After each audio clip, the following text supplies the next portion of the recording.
Hello, great souls. Welcome to our Monday Satsang talk, reflections on Autobiography of a Yogi. Let's begin together with a prayer.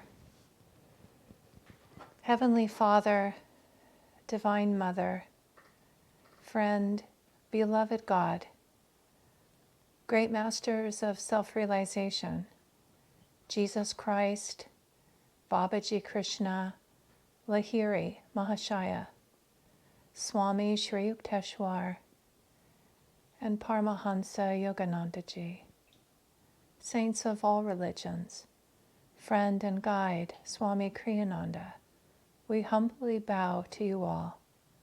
Guide us in our time together. Guide us as we study this sacred book. Help us to see within these pages thy shining truth, thy living presence, and help us to awaken to our own divine nature and to share the divine light with all. Om. Peace. Amen. Okay, great souls. So today we're looking at chapter 7, the Levitating Saint. It's really a beautiful chapter. A number of things, many treasures within this chapter. So I think one of the first things that stood out to me is that, the chapter talks about Yogananda, still in his boyhood. A friend comes to him wanting to deliver this exciting news that nearby is a levitating saint. And Yogananda says that many around him knew of his interest in spiritual matters. And so people were keen to tell him about saints and holy places. So, or he said saints, I'm imagining holy places as well. So I'm kind of guessing he may have known those. In any case, this friend is telling him, and Yogananda beats him to the punch by saying, can I guess the name, and guesses it. And then goes on to tell his friend that he's actually visited this saint many times. And the friend, becomes inspired and wants to visit with him.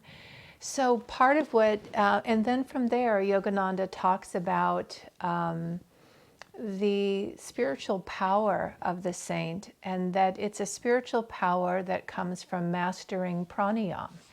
And he mentions, he says, pranayama as mentioned in Patanjali's Eightfold Path. And that Eightfold Path refers to Raja Yoga, the royal yoga, the final rung, although you don't actually climb it in that way, but is samadhi. So, and meditation is just before that. And pranayama is one of the rungs.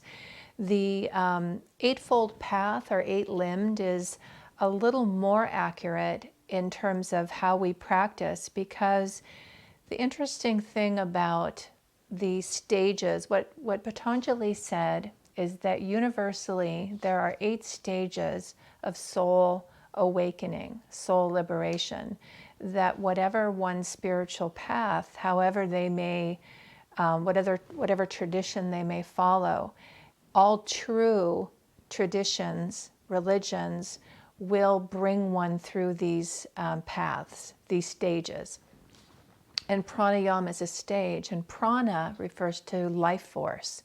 And yam, or yama, is control of that life force, learning how to direct it and ultimately master it. So one of our affirmations is, I am master of my energy, I am master of myself.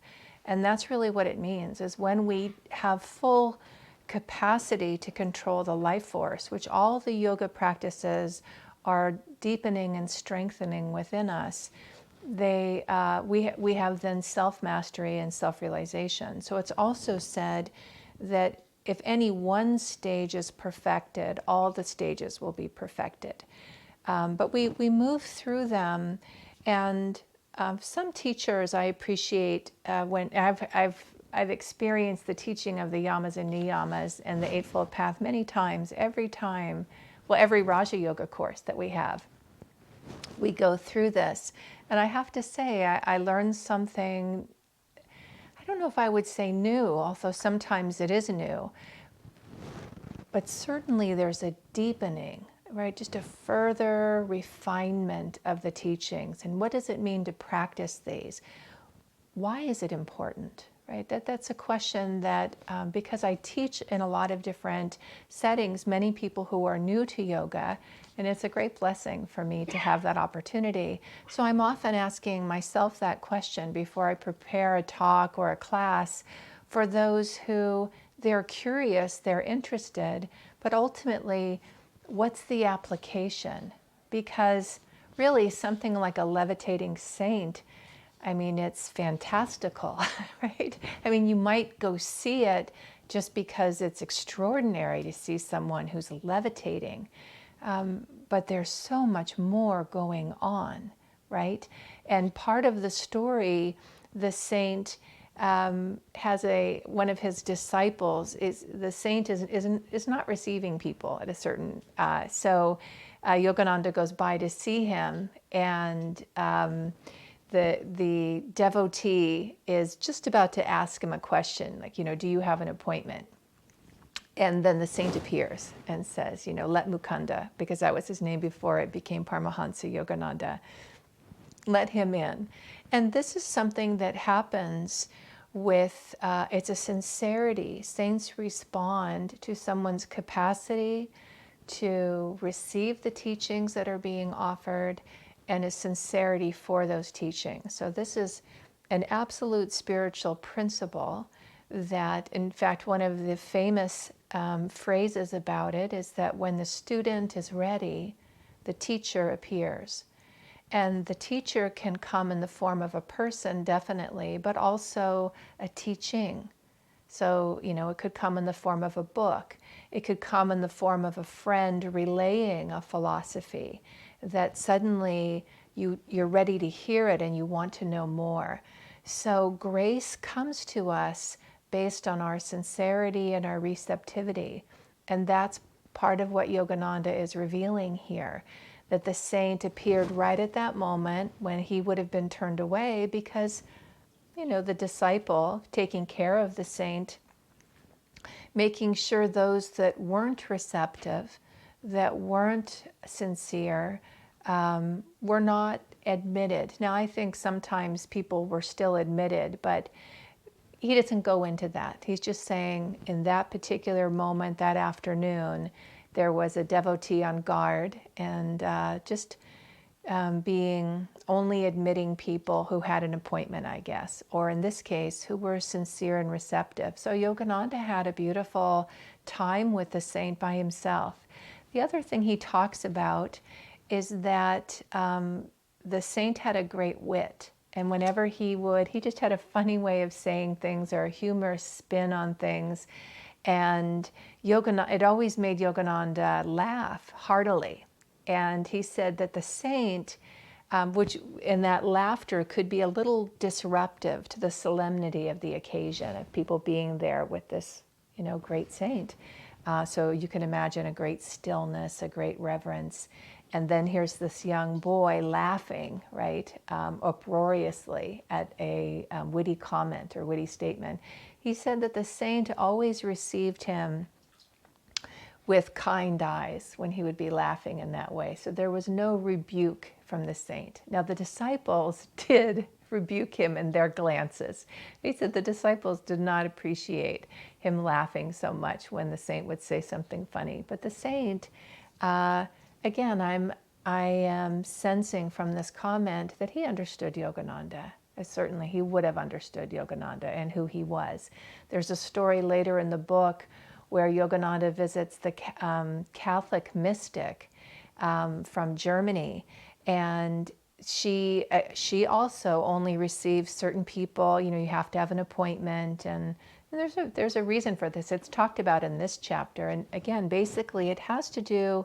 Well, one of the things the saint said to Yogananda is that the reason I seclude myself and I live in seclusion is not for my own benefit, but for the benefit of worldly consciousness, those with worldly consciousness who would find it upsetting to be in my presence, because it can be very disruptive for the consciousness if you aren't ready for it. I'll share just a few stories about that Yogananda and others have told, but I'll finish the one of him going to Germany. And her name is going right out of my mind right now, but we'll get to it later. But the main thing I wanted to say is that Yogananda goes to see her, and he's again just about to be told, you don't have an appointment, you can't come. And she says to those guarding the space, let the man of God enter, let him in. So she recognized him, right? The saints do. They recognize each other. They can see the purity. They can see the spiritual awakening in one another. So he has this time with this saint, and they meditate. He said, for about an hour. And then the saint asks him a question, and I want to see if I can come to that easily.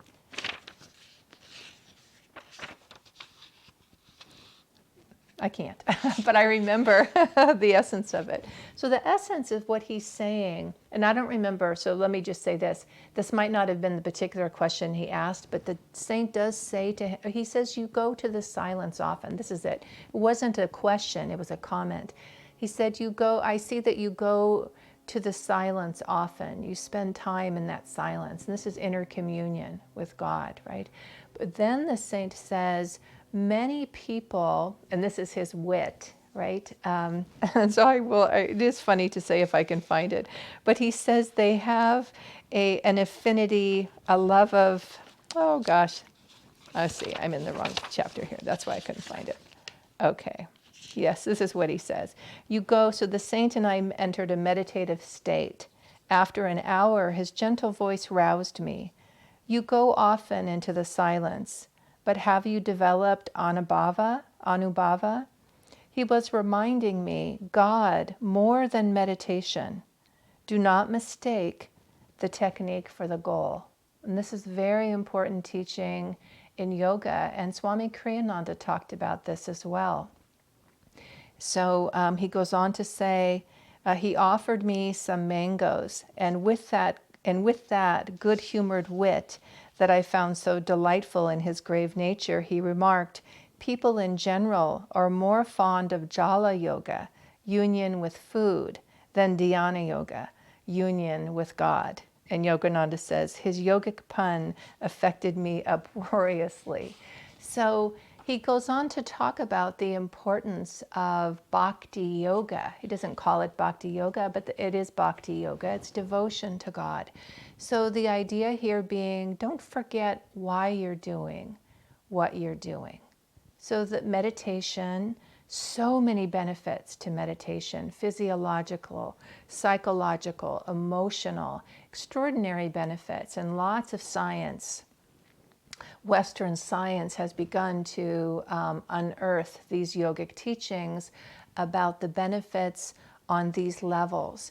In yoga, the path of self-realization, it is self-realized. So we're realizing our divine nature, and we move beyond the physical benefits, the emotional benefits, the psychological benefits. They're all very meaningful. They're all very meaningful, and it's certainly fine if someone has no interest beyond that. It's one of the discerning qualities in the teachings of yoga, and spiritual teachers of yoga are listening for, is that hunger and thirst for more. So in the meditation teacher training that we offer here, teaching others to be teachers of meditation, this is one of the things that Yogananda, again, Kriyananda talked about, that what we offer in the techniques that Yogananda brought are techniques that lead to God realization. And so as a meditation teacher, you are offering these tools and practices, kind of the foundation, the foundational principles that for someone who wants to go further and is drawn to this particular path, these particular teachings, these gurus, there is the opportunity for Kriya Yoga. The first level of that Hong Sa meditation technique is you don't have to be on this particular path to be practicing Hong Sa. That's a universal tool that Yogananda brought for the world, for everybody. And he referred to it at times as baby Hong Sa, as baby Kriya. So this idea that within the practice of Hong Sa, Yogananda even said, dedicated practice of that can lead to self-realization. And I want to say, and yet he's pointing out very clearly, well, when he's saying self-realization, he's talking about this communion with God. So one thing that Swami Kriyananda said about the technique, and this might be helpful to highlight here, is he said that he was talking about the balancing of the three paths. I believe I talked about this last week: Kriya Yoga, Bhakti Yoga, and Jnana Yoga. And these are they're basically kind of natural inclinations to the practice of yoga and particular ways that we practice the teachings. So something that Swamiji said is he's noticed that people who only practice the technique of meditation, that's really the only thing that they're doing, they do not awaken the heart center. And one of the ways to do that is through seva, service, karma yoga, selfless service. And so when they don't balance their meditation with seva, what happens is that it's very easy to become prideful, to feel a certain sense of egoic identification with how good you are at practicing. And he said he's literally met individuals who meditated 8 hours a day, but nothing in them reflected the shining consciousness of one who's balanced in their yoga practice, one who's having inner communion with the divine. And it's interesting because it would seem that, the practice of meditation, the technique itself, would be all that's one is needed for that. Yogananda adds that true meditation is a focused concentration on God or an aspect of God. So that's where in Ananda Yoga and Ananda meditation, Yogananda's teachings are highlighting that we move beyond the body and we move beyond even these wonderful benefits to our own highest self, our own soul nature. By focusing on the divine, it awakens that reality within us. And Yogananda called that true meditation. So it's not a criticism of, it's simply I guess I would just say a pure teaching of Patanjali, that we are moving toward a specific goal, and that goal is God realization. So, and the way to get there is with divine love. So the chapter goes on again to talk about this importance. The saint later in the chapter talks about Mirabai, and he tells the story of this great woman saint in India. And there's a famous story, I guess, where she went to see a guru, and because she was a woman, they were turning her away to say, no, only men are welcome here. And then she said, ask the master or tell the master, I thought there was only one male, and what she means by that, male principle, and that in the face of that, we are all female. And so what she's speaking about here and what Yogananda and the saint is talking about is a teaching in yoga that also can sometimes be confusing. When we talk, it says the positive principle, the male principle, and in yoga, the feminine or negative principle. It's very easy to be confused about that teaching and to think that it's saying that female, in terms of gender, is not as valuable as male. But these principles are not about gender. Right? They are principles that are about prana and life force and direction. And so so here's some things to maybe perhaps help teach it. We'll see. So the sun is a masculine principle, and when we talk in yoga about masculine energy, it is found in male gender, and it does kind of stereotypically predominate in male gender, but not always. And this might be true for you or someone you know. I've certainly known men that are very, very, I would say even more feminine in their energy than masculine, right? And they were identifying as male, but but their energy is feminine energy.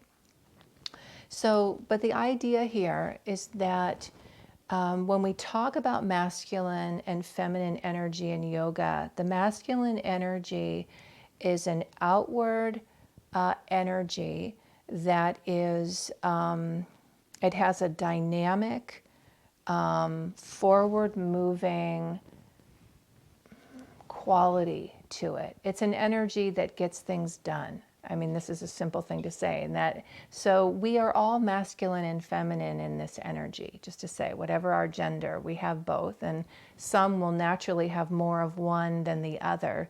But part of what we do in the yoga, and part of what yoga does, the tools, is balance this energy out. It brings it into harmony, it brings it into balance.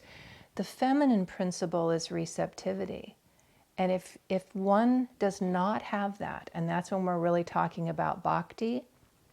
So bhakti is very feminine in energy. It's very receptive. There's room for it. So in this moment where Mirabai is saying, aren't we all that when it comes to God? Isn't God the only energy that is delivering grace? And in the face of that, aren't we all receptive to that grace? Isn't that a deeper truth? And that's really what they're talking about here. And the master said, yes, yes, she understands, right? Like, she's not a gender. That's what she was saying.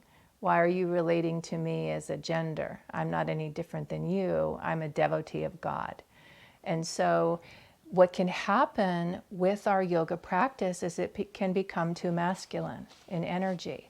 And we can be very skilled and have great will and great energy, and we need it. Without that, you will not progress on the path. But what's interesting is the masters, and certainly the masters of this path, are very clear about the importance of the heart and devotion. That you can have all the other, but if you don't have that, then it won't get you anywhere. You might meditate for 12 hours a day. You might do all kinds of pranayams. You might be able to do lots of things, but you will not, because you're not receiving grace. It won't come to you. And that's not an easy thing in yoga. I remember when I came to yoga, when yoga came into my life, I was Catholic, and I would say I was a happy Catholic, so I wasn't looking for a new path. I was very surprised to discover that an inner realization, an inner soul call that felt absolutely coming. I didn't call Jesus my guru because I didn't have that terminology. But when those, on the retreat I was on, when they began to talk about master and guru, I understood it. Because Jesus was that in my life. So I understood a master. I understood that completely. Well, my master, I felt very clearly, I could tell for reasons I don't need to go into. It's that I was being guided to these teachings. I was being guided to these masters to study with them. And that they were a pathway, and that it's proven to be true, to deepen my relationship with Christ. So this was the best way for me to do it. And I want to see why I was saying that. I was saying that for particular reasons. So pranayama and technique and bhakti. Well, I'll just go back to what I was saying a moment ago, and we'll see if it comes to me. So the importance of not getting lost in technique and not getting lost in this outward energy. So I will go back to that first retreat. This isn't what I was going to say, but it has always stayed with me. They were taught, the theme of the retreat was how to realize your divine potential. And what the teacher showed was this ladder of kind of climbing a ladder of self-realization. This, I think, is what I was going to say.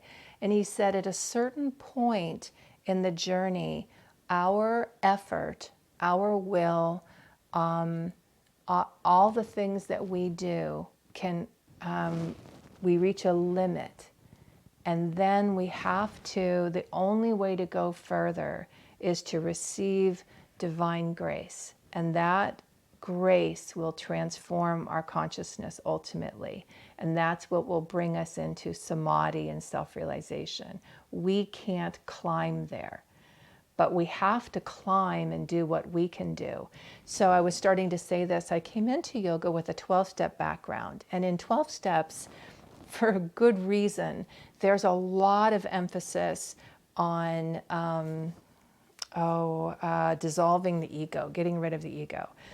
So there's a lot of being caution about the will and not having what's called self-will run riot, where your willpower is kind of running the show. So a lot of the 12 steps are helping to bring, again, into balance masculine, feminine. So it's bringing it into balance. It doesn't say that, that's not the terms they use, but that's the principle in yoga, because many people have been willing it for too long. They've been running the show in their own life to, because of addiction, disastrous effect. So they need to, that course correction, to really be seeking the divine grace and divine energy and divine guidance to bring things right, into right relationship. Well, Yogananda very strongly talks about the importance of a very strong will, that you need to develop your willpower, you need to develop all of that masculine energy. And that's true. So at first I was like, uh-oh. But then I realized pretty quickly what the teachings were saying. And so the other side of it is that you need that, and you need the moon. You need the receptive, the open, the seeking with sincerity, quality of feminine energy. So these two are being always balanced, and we're always being, the teachings will be reminding us to pay attention. Pay attention within yourself of how are you moving through whatever practices you're doing, right? Are you making space for God to show up in them, right? Are you making room for divine grace in whatever it is that you're doing? Are you doing it with that in mind? This morning we had a beautiful community meditation. You can find it, I just want to mention, because I was there this morning on Facebook. If you go to Facebook, it's Monday morning and Wednesday morning. Beautiful guided meditation. With the shelter in place, we don't have it in all of us in the temple together. So I've really missed that. But we do it online. So Bhavani is leading that. And she ended our meditation with God remembrance. It was a beautiful affirmation. And reminding us, do it with God. Don't think of God as far away. Don't think of this reality as outside of yourself. God is nearer than your own thoughts, nearer than your prayers, nearer than your breath.